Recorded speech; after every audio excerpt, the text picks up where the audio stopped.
Третий день уже мы ездим. Вот сюда мы будем переезжать. Видите, как тут красиво?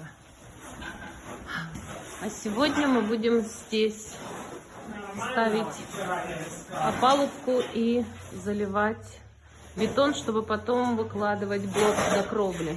И вот здесь надо выложить блок до кровли.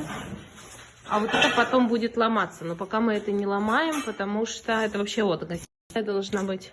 Потому что у нас нет денег вставить окна. И пока здесь будет...